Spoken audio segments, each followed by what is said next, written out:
The original case of flat 4 tingkat PKNS, it's a PKNS building, PKNS development, and they've been there more than 30 years. It's just in Kampung Kerinci, the one that's been demolished and then the redevelopment here.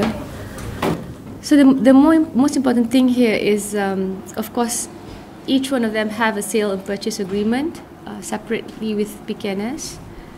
But the DBKL local council stepped in with the Ministry of Federal Territories in the pursuit of the redevelopment. And usually, how redevelopment takes place is you need 100% approval from each of the owners because they're not squatters; they're owners. But the Ministry of Federal Territory introduced a referendum where 4 companies bid, yeah? And PKNS also bid actually, developers bid, sorry.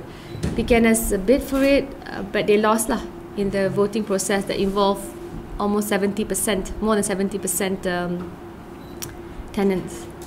So today is actually the remaining ones that actually have a trading unit, a small business unit, specifically for Block L, PKNS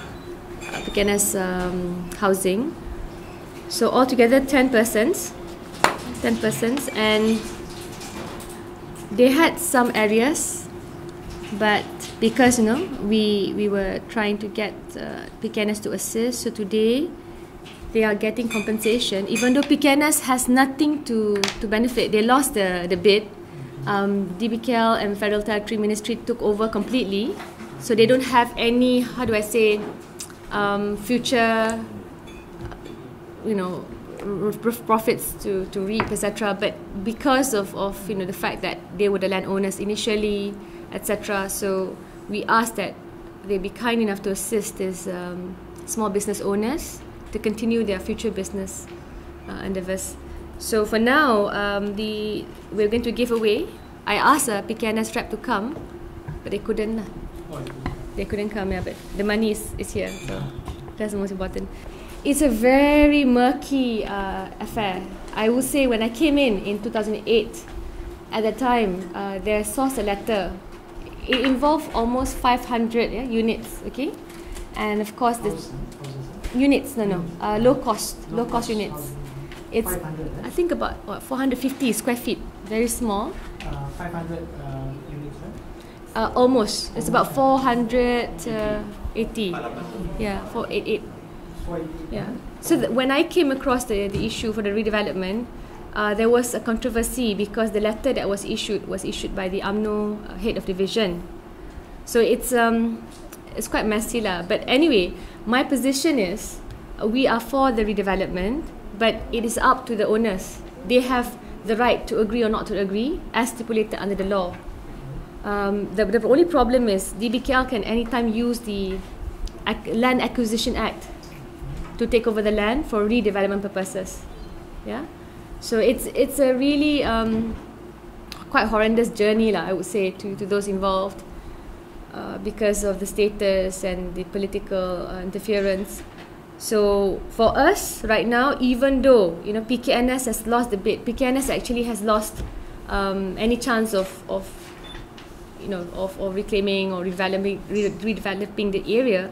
But the point is, they are still traders. PKNS has the social responsibility, and we had asked that compensation be increased to assist them. So that's our position, meaning regardless whether you're a developer or not, you have the social responsibility to assist them, and to that effect, to forgive some areas. These are different. These are mereka penyewa, ya. Dia ada dua bab di sini. Satu adalah pemilik unit yang punyai perjanjian sewa beli dengan PKNS. Pemilik unit semuanya lebih kurang 468 dan 488 dia campur dengan penyewa, tapi yang tidak bersetuju lebih kurang 35 orang untuk berpindah untuk pembangunan semula yang dibangunkan oleh Swiss Domain, ya. Dan kita tekankan memang seperti mana yang disebut, siapa yang mahu berpindah saya bersetuju, siapa yang tak mampu pindah pun saya bersetuju. Kerana apa? Itu unit mereka. Jadi yang kita buat pada peringkat awal sebelum diadakan referendum, kita pergi kepada PKNS, kita minta agar PKNS memberikan sekurang-kurangnya 1000 meter persegi, diberikan keluasan untuk unit baru dalam pembangunan semula. Jadi semua permohonan yang dibuat oleh badan bertindak ketika itu, kita bawakan kepada pihak PKNS. Jadi pihak PKNS telah menawarkan hanya dalam masa 24 jam bila diadakan referendum oleh Kementerian Wilayah. Tentunya tidak semuanya sempurna. Dan ini merupakan kali pertama sebuah referendum diperkenalkan untuk projek sebegini. So can you imagine other joint management buildings or any other premises? If you have a referendum, what happens to the right of the minority? But again, ini proses yang sudah berlalu. Pada saya, yang penting adalah untuk mendapatkan penyelesaian. Jadi dari pihak PKNS, bila mereka kalah dalam bidaan, maksudnya mereka telah hilang peluang untuk membangunkan semula tanah yang asalnya di bawah bernaung di bawah nama mereka, maka saya kata tak mengapa, kerana yang paling penting adalah kebajikan bukan sahaja pemilik unit, bukan sahaja penyewa unit-unit tersebut, tapi juga pemilik kedai, khusus rumah kedai Blok L, Rumah Pangsa Kampung Kerinci. Jadi sekali lagi, bila dipinta seperti yang Saudara Rizwan sebutkan tadi, isu setiap unit memerlukan pampasan sebanyak RM10,000. Pada asalnya pihak PKNS tidak bersetuju, tapi saya tekankan di sini tanggungjawab sosial mereka. Jadi yang kita buat mengikut garis panduan undang-undang.